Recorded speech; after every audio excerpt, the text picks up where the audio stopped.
I have a long list of much-needed reforms which runs something like this. The rebuilding of a countrywide effective body for representing and defending the voices and interests of our Indigenous peoples. That we do not have such a body should be seen as scandalous. Breathing new life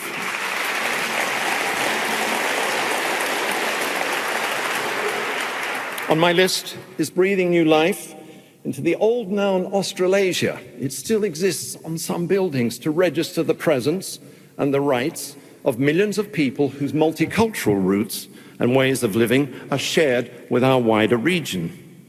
Media reforms, breaking the grip of the Murdoch empire and its servile journalism.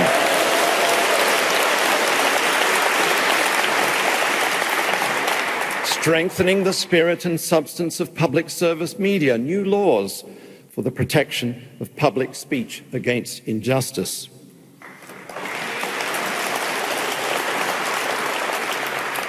On my list are bold legislative reforms, such as the regulation of lobbyists. I think there ought certainly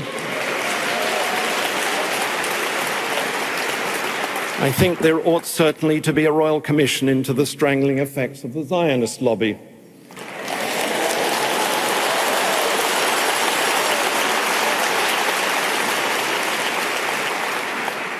Canadian-style new laws against the use of revolving doors by Scotty from marketing-type ex-politicians.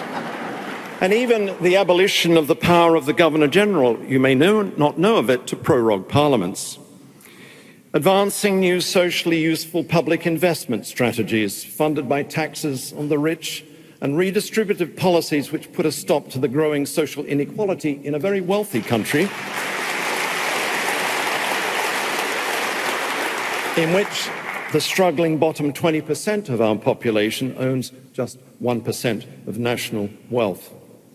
And in foreign policy terms, standing up to our American masters, admitting that we were wrong about Gaza, wrong about AUKUS, straightening our spines, not through fantasies of go-it-alone nationalism, Australia for Australians, but by taking the advantage of the breakdown of the American empire by renewing our commitments to the global rule of law, by nurturing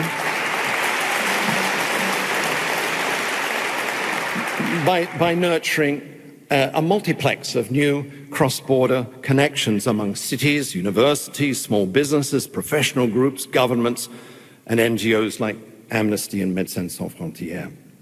Citizens and citizenesses, if my list is too short or not to your taste, let's talk more. But in the spirit of reclaiming democracy, an ideal, recall, which is much more than periodic elections and gathering in public assemblies. These examples underpin my hope is that we will say again and again, uncontrolled power is dangerous. America on the skids is trying to sow division and disunity to its advantage. Contrary to Mr. Mars, they can no longer politically